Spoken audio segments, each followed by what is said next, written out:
Coach. Thanks for joining us. Not the result you want tonight, obviously. A lot of things we could say, but from behind the bench, what did you see tonight? Just a lack of compete, a very disinterested group, and 21 guys that left their goalie out to dry. Johnny kept us in the game.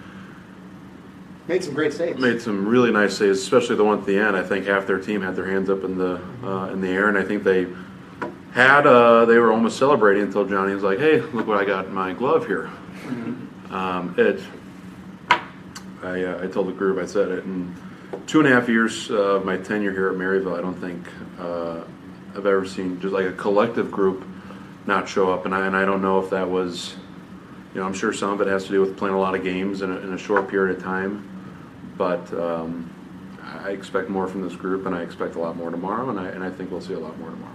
And coming off of a great gritty game against McKendree, was it kind of taking you by surprise? Because the first period 1-1, they come back and then they seem like they've got some fire. What might have happened in that second? I didn't think we were very good in the first. I didn't think we were very good in the second. I didn't think we were very good in the third. I thought it was a consistent 60 minutes of not playing our game and not. I told our guys before the game, I said, I don't know if you have your legs tonight, but you need to find them because that's how we're going to beat this team. And we weren't able to find our legs. Pucks were bouncing, and I get that. It's when people are tired, you start cheating and you start floating. You stop playing the game the right way. And quite simply, we just didn't play the game of hockey the right way tonight. And Andre Blaha gets the hat trick against you guys. He was obviously a great player for them. What are you guys going to have to do to shut him down? He's a freshman, one of their top recruits coming in. My philosophy is always we're going to worry about our team and we're going to worry about us playing the way that we can. And he's a good player, but if there's 5 guys, I'm going to focus on our 5 guys and make sure they're playing the right way.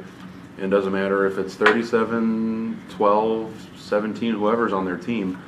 We need to play the right way, and that's always going to be my focus. I kind of use the numbers. It's 95% about us, and then there's probably that 5% about them, about if it's structure, players, all that kind of stuff. So that's he's a good player. We need to keep an eye on him, but we need to focus on getting our stuff in order and making sure we come out with a really good effort tomorrow. You talked about getting your legs under you. Other than that, what are some areas of your guys' game that you need to clean up? Everything. It's our 3-on-3 down low was no good. Our wingers were collapsing and then giving their defensemen more time and space, and then we weren't blocking those shots and we weren't going through them. Our neutral zone, we were puck watching, and our neutral zone system wasn't correct. And then going into the forechecking, we were just walking. We weren't even skating. We were just going through the motions. Our D on the blue lines weren't being mobile like they were told to before the game. So the 5-man unit that was out there, it doesn't mean for all 200 feet of the game we need to be better. I told the guys that we're not. I'll put the lineup together. And I will see you guys on the bench at 5:30. And all I expect tomorrow is your best effort. The structure, all those things, we will figure. I can live with those mistakes. I cannot live with the effort that was given tonight. And from the captains down, I expect a lot more. Awesome. All right. Well, thanks, Coach. We know it wasn't a great one tonight, but team's good at bouncing back, and hopefully we'll see you again with a more positive result tomorrow night, 5:30 puck drop. Yep, thanks Tom. Thanks, Coach Hogan, for taking the time to talk to us once again. And guys, Coach said it all. Tonight just was not good enough. He said from top to bottom, probably excluding Johnny Macera, who made some great saves. He pulled the magic over all of our eyes because me and Andrew both call on the radio and on the online side goal on that save. Honestly, I saw some bright spots. I mean, I saw Jens Julianson have a decent game, but I mean, Coach even said it just wasn't enough all around. No, it wasn't. It just simply wasn't enough. Bright spots, Johnny Massaro. Great game, made some unbelievable saves, kept it to to 3-2, and there's not much more than we can say than what Coach Hogan said. It just simply wasn't enough. Yeah, and Will, honestly, the way they played was it was disjointed and it was, dare I say, unprepared. Yeah, they might have been looking a little bit ahead, like they have the game tomorrow. Same, and it could have been the late. There's a whole bunch of things you could say, but they just came out. They were flat-footed. They just came out not losing 5. Oh yes, and Coach kind of attributed it to, he came halfway and said, they've played a lot of hockey. They've played, so many games in so many days, only basically with 2 off days really, and he even said, we're not going to Liberty because of that. Right. And it's not that the fact that the team's playing bad. They've had great games. They've had 2 hard games against Lindenwood, but this was a game that if they gave, as Coach told us, 25% effort, they can win the game.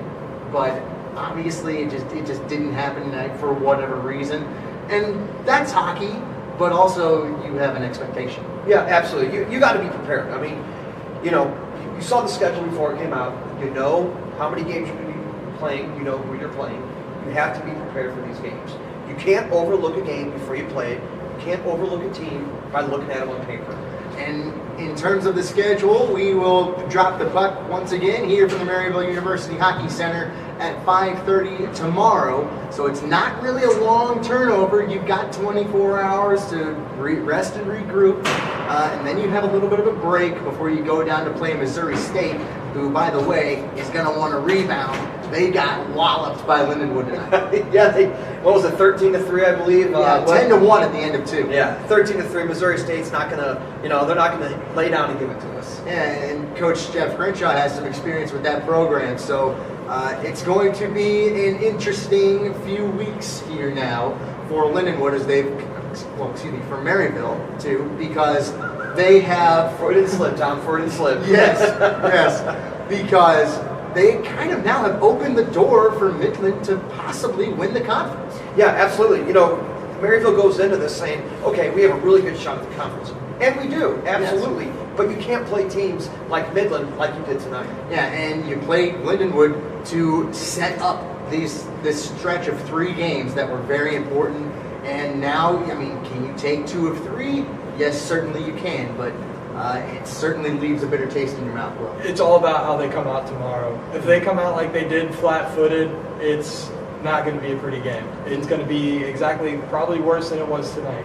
Yeah, so big expectations for tomorrow. Tune in, 5:30 is puck drop. We'll have pregame for you. We'll also have postgame and Coach Hogan's remarks. Fingers crossed we'll have a better result.